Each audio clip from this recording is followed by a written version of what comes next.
दोस्तों मान लो कि आप एक बड़े से जहाज में सफर कर रहे हो। मान लो मतलब कि सबकी इच्छा तो होगी ही कि एक बड़े जहाज में सफर किया जाए, लेकिन इस जहाज को देखिए, सभी लोग अब देख रहे हैं कि कैसे शानो शौकत में और फुल ऑन एंजॉयमेंट में है। लेकिन अचानक से अभी देखिए, शिप की रस्सियाँ ऑटोमेटिकली शुरू हो जाती है और वो रस्सी उस शिप में मौजूद सारे लोगों को मार गिराती है। लेकिन यहाँ पर नहीं, थोड़ी देर बाद, हाँ अभी देखिए, देखा ना। तो चलिए अब कहानी की शुरुआत करते हैं। शुरुआत में हम दोस्तों एक टीम को देखते हैं, यानी कि उसमें कई बंदे काम कर रहे थे।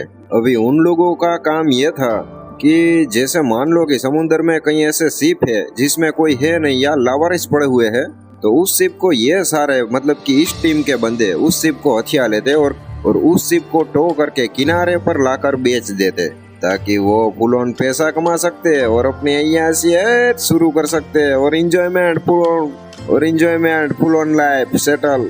अभी दोस्तों दूसरे दिन इस टीम के सारे बंदे समुद्र में निकल चुके थे एक और जहाज की खोज में। लेकिन थोड़ी ही देर में वो घोस्ट शिप तक पहुंच जाते हैं, मतलब कि पहुंचते तो नहीं, लेकिन वो घोस्ट शिप अचानक से इन सभी के सामने आ जाता है और इस टीम की शिप की उसके साथ छोटी सी टक्कर हो जाती है। अब दोस्तों उस टीम का लीडर फ्रैंक घोस्ट शिप देखकर चौंक उठा था, क्योंकि उसे अपने मन में खलबली मच गई थी कि साला ये शिप तो हमें मालामाल कर देगा। इसलिए फ्रैंक अपने कुछ टीम मेंबर्स के साथ उस घोस्ट शिप के अंदर दाखिल होता है और वहां पर माचरा चेक करता है कि साला इसमें कोई अंदर कोई निठल्ला ऐसा वैसा कोई आदमी बैठा तो नहीं है, वरना वो साला FIR करवा देगा तो हम पकड़े जाएंगे। इसलिए ये साला वहां पर चेकिंग करने गया था फुल ऑन। वो सभी लोग शिप की चेकिंग कर रहे थे, लेकिन तभी एक बंदा अचानक से शिप के बीच वाले हिस्से में फंस जाता है और उसके साथ वाली लड़की उसे ऊपर उठाने की कोशिश करती है, लेकिन वो देखती है कि नीचे कोई छोटी बच्ची है। लेकिन अगले ही पल वो देखती है कि वो साली छोटी बच्ची गायब हो चुकी है। इसलिए लड़की हैरान हो चुकी थी, लेकिन वो इस बात पर ज्यादा ध्यान नहीं देती और सोचती है कि यह मेरा कोई वहम होगा। लेकिन दोस्तों छोड़िए इन सब बातों को, उस टीम का हेड यानी कि फ्रैंक उस शिप के कंट्रोल रूम तक पहुंच चुका था और वहां पर वो देखता है कि शिप में कुछ गड़बड़ी है, इसलिए वो अभी चलने की हालत में नहीं है। इसलिए वो अपने एक दो बंदों को लगाता है कि निठल्लो इस शिप को जल्द से जल्द कंप्लीट करो, क्योंकि इस शिप को हमें ले जाने और बेच के माला माल यानी कि अमीर होना है, ताकि हम ये चोरी चकारी वाले धंधे को लात मार कर भगा दे। अभी बाकी के बचे हुए जो बिना काम धंधे वाले बंदे थे, वो उस शिप में चारों ओर ऐसे ही टहल रहे थे और छानबीन कर रहे थे कि कोई कीमती चीज हमें मिल जाए तो उससे भी हम पैसे कमा पाए। लेकिन दोस्तों यहाँ पर गौर करने वाली बात यह थी कि भले ही उन सबको कोई चीज दिखाई नहीं दी थी, लेकिन उस शिप के अंदर माहौल ऐसा था कि सारे लोग थोड़े ज्यादा डरे हुए थे, क्योंकि कुछ अजीब सी चीजें उन सारे लोगों को महसूस हो रही थी। लेकिन कोई भी एक दूसरे को बताना नहीं चाहता था, क्योंकि जो भी बताता वो अपने आप को पागल साबित हो जाता। इसलिए सारे लोग चुपचाप थे और अपने काम पे ध्यान दे रहे थे। फ्रैंक की टीम में एक लड़की थी, वो एक दरवाजा ओपन करके अपने एक साथी के साथ अंदर जाती है, लेकिन वहां पर वो देखते हैं कि सामने की ओर से लाशें पानी में तैर रही है। इसलिए वो वहां से बाहर निकलने की कोशिश करती है, लेकिन वापस जाते वक्त वो दरवाजा अंदर से लॉक हो चुका था और लड़की ये सब देखकर काफी बहुत ही पेंट गीली हो चुकी थी साली की। अभी वो लड़की अपने साथी फ्रेंड के साथ दूसरे दरवाजे से बाहर निकलती है और वहां से ऊपर जाने का रास्ता खोजती है, लेकिन रास्ते में उसी के फ्रेंड्स उसे डरा देते हैं और वो भी बुरी तरह से डरा देते हैं, जिसे देखकर लड़की की पेंट गीली के साथ पीली भी हो चुकी थी। दोस्तों अभी सारे लोग एक कमरे में इकट्ठा हो चुके थे और सामने उसे पेटा रहा था। वो खोलते तो जिसके अंदर बहुत सारा गोल्ड था।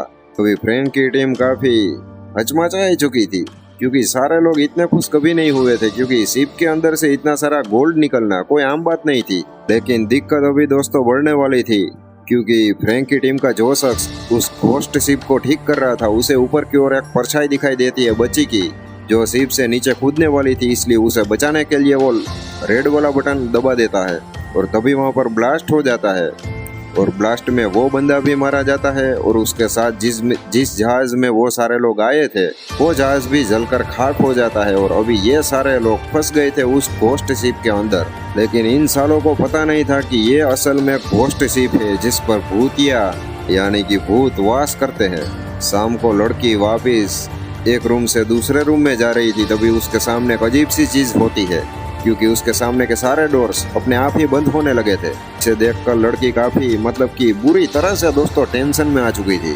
फ्रैंक की टीम का एक बंदा यानी कि ये साला टकला जिसे आप देख रहे हैं, ये भी क्या शोर मचाता हुआ एक रूम में जाता है जहाँ पर उसके साथ भी अजीबोगरीब चीजें होने लगती है। और ये कुछ समझ नहीं पा रहा था कि मेरे साथ आखिर ये क्या हो रहा है, क्योंकि ये सच है या झूठ वो उसे पता नहीं था। अभी दोस्तों वहाँ पर काफी अजीबोगरीब यानी कि माहौल ही बदल चुका था, क्योंकि सारे लोगों को कोई ना कोई पहले उस शिप पर जिंदा बंदे थे वो उसे मिलने लगे थे। हालांकि वो सारे लोग उन सभी लोगों जो मरे हुए बंदे थे उन सभी लोगों की आत्माएं थी जो इन सभी लोगों से मिल रही थी। अभी दोस्तों दूसरी ओर ये टकला साला एक औरत के पीछे इतना लट्टू हो गया था, लेकिन वो औरत असल में एक आत्मा थी और वो उसे अपने जाल में फंसाकर उस टकली को वहीं के वहीं मार देती है। अभी दोस्तों फ्रैंक की टीम की लड़की को जिस लड़की की यानी कि छोटी बच्ची की आत्मा दिखाई दी थी उस बच्ची से उस लड़की को काफी कुछ पता चल जाता है, क्योंकि जब ये सब हादसा हुआ ये एक माफिया ने अपने लोगों के साथ मिलकर सोना चुराने के लिए जानबूझकर किया था और सारे लोगों को बेरहमी की मौत दे दी थी ताकि वो आसानी से वो सोना चुरा पाए। लेकिन शिप नहीं चाहता था कि वो बंदा भी सोना चुराकर उससे बाहर निकले सही सलामत, इसलिए कुछ कारणवश उसकी भी मौत हो चुकी थी और उसकी आत्मा भी उसी शिप के अंदर थी। अभी फ्रैंक की यानी कि हमारी ये बड़ी आइटम को ये बात अच्छे से पता थी कि उसे यहाँ से निकलना होगा। अगर उसे यहाँ से निकलना है तो इस घोस्ट शिप को पूरी तरह से तबाह करना होगा, तभी वो और उसकी टीम वहाँ से आसानी से निकल पाएगी। इसलिए वो अपने साथ लाए हुए इक्विपमेंट शिप में एक जगह पर रखती है, लेकिन तभी उस माफिया की आत्मा इस लड़की के सामने आ जाती है। लेकिन ये हमारी बड़ी लड़की भी काफी जोशीली आइटम थी, इसलिए वो मौका देखकर उस कंट्रोलर के ऊपर फायर करती है, जिसकी वजह से शिप के साथ वो सारी बुरी आत्माएं भी यानी कि अच्छी और बुरी यानी कि साली जो भी आत्माएं थी उस शिप पर वो सारी नेस्ता नाबूद हो जाती है। और ये सारे लोग तैरकर किनारे पर आ जाते हैं फुल ऑन पलटी साल्टी में। तो दोस्तों यहाँ पर मूवी की एंडिंग हो जाती है। अगर ऐसे ही दो धांसू और बढ़िया मूवीज देखनी है तो साइड वाले वीडियोस पर क्लिक करो और देखे एक धांसू मूवी। और अगर वीडियो पसंद आई हो तो चैनल को भी एक लात मारकर सब्सक्राइब करें, और अगर साथ में वीडियो अच्छी भी लगी हो तो एक हथौड़ा मारकर लाइक कर दीजिएगा।